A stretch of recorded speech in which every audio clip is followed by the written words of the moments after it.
I see the player you mean. Player name? Yes. Take care. It has reached a higher level now. It can read our thoughts. That doesn't matter. It thinks you are part of the game. I like this player. It played well. It did not give up. It is reading our thoughts, as though they were words on a screen. That is how it chooses to imagine many things, when it is deep in the dream of a game. Words make a wonderful interface, very flexible, and less terrifying than staring at the reality behind the screen. They used to hear voices before players could read. Back in the days when those who did not play called the players witches and warlocks, and players dreamed they flew through the air on sticks powered by demons. What did this player dream? This player dreamed of sunlight and trees, of fire and water. It dreamed it created, and it dreamed it destroyed. It dreamed it hunted, and was hunted. It dreamed of shelter. Ha! The original interface, 1,000,000 years old, and it still works. But what true structure did this player create in the reality behind the screen? It worked with 1,000,000 others to sculpt a true world in a fold of the and created a form in the. It cannot read that thought.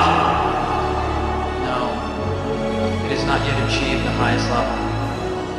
That it must achieve in the long dream of life, not the short dream of the game. Does it know that we love it? That the universe is kind?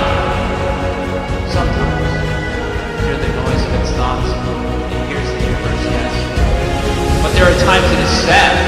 In the long dream, it creates worlds that have no summer, and it shivers under a black sun, and it takes its sad creation for reality. Cure the sorrow, destroy it. Sorrow is part of its own private task. It cannot interfere. Sometimes, when they are deep in dreams, I want to tell them they are building true worlds in reality. Sometimes, I want to tell them of their importance in the universe. Sometimes, when they have not made a true connection in a while, I want to help them to speak the word they fear. Sometimes I do not care. Sometimes I wish to tell them, this world you take for truth is merely and I wish to tell them that they are in the. They see so little of reality in their long dream, and yet they play the game.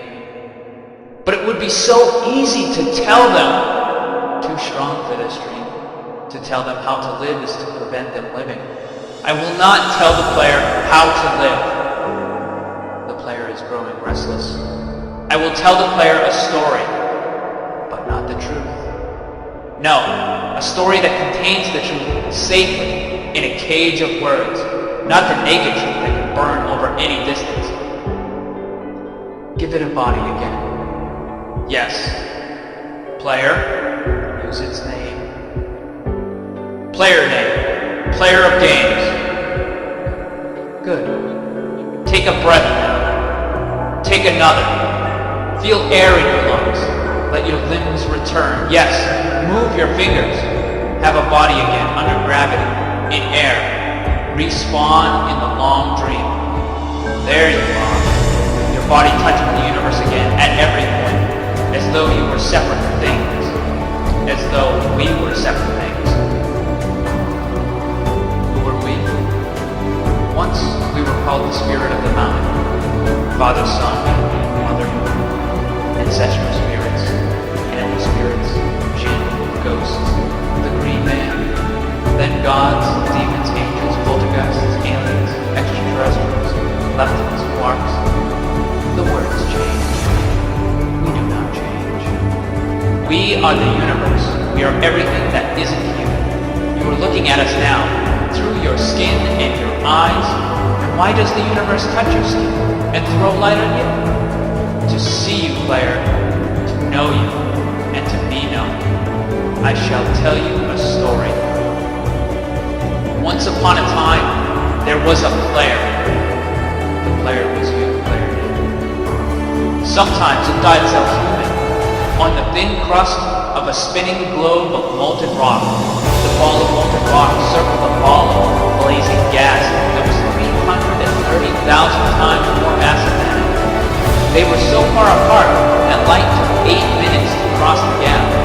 The light was information from a star, and it could burn your skin from 150 million kilometers away.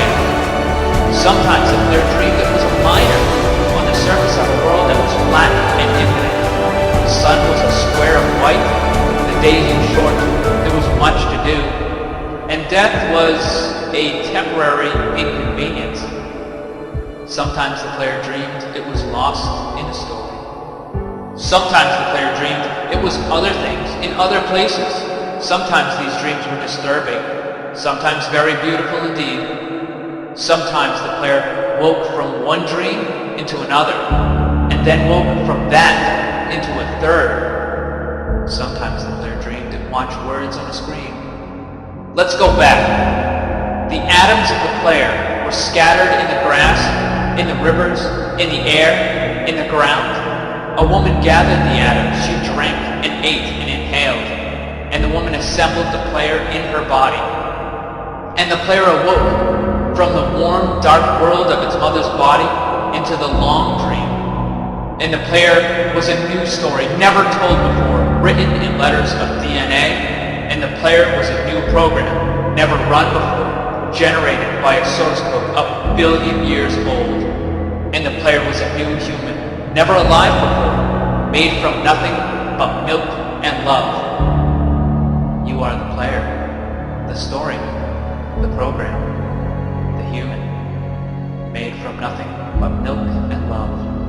Let's go further back. The 7 billion atoms of the player's body were created long before this game, in the heart of a star. So the player too is information from a star, and the player moves through a story, which is a forest of information planted by a man called Julian, on a flat, infinite world created by a man called Marcus, that exists inside a small, private world created by the player, who inhabits a universe created by... Sometimes the player created a small, private world that was soft and warm and simple, sometimes hard and cold and complicated. Sometimes it built a model of the universe in its head, flecks of energy moving through vast, empty spaces. Sometimes it called those flecks electrons and protons. Sometimes it called them planets and stars. Sometimes it believed it was in a universe that was made of energy, that was made of offs and ons, zeros and ones, lines of code. Sometimes it believed it was playing a game. Sometimes it believed it was reading words on a screen. You are the player, reading words. Shush! Sometimes the player read lines of code on a screen, decoded them into words, decoded words into meaning, decoded meaning into feelings, emotions, theories, ideas, and the player started to breathe faster and deeper and realized it was alive. It was alive. Those 1,000 deaths had not been real. The player was alive. You are alive. And sometimes the player believed the universe had spoken to it through the sunlight that came through the shuffling leaves of the summer trees. And sometimes the player believed the universe had spoken to it through the light that fell in the crisp night sky, where a fleck of light in the corner of the player's eye might be a star 1,000,000 times as massive as the sun, boiling its planets in plasma in order to be visible for a moment to the player. Walking home at the far side of the universe, suddenly smelling food, almost at the familiar door, about to dream again. And sometimes the player believed the universe had spoken to it through the zeros and ones, through the electricity of the world, through the scrolling words on a screen at the end of a dream. And the universe said, I love you. And the universe said, you have played the game well. And the universe said, everything you need is within. And the universe said, you are stronger than you know. And the universe said, you are the daylight.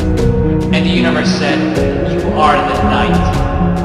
And the universe said, the darkness light is within you. And the universe said, the light you seek is within you. And the universe said, you are not alone. And the universe said, you are not separate from every other thing. And the universe said, you are the universe tasting itself, talking to itself, reading its own code. And the universe said, I love you because you are love. And the game was over. And the player woke up from the dream. And the player began a new dream.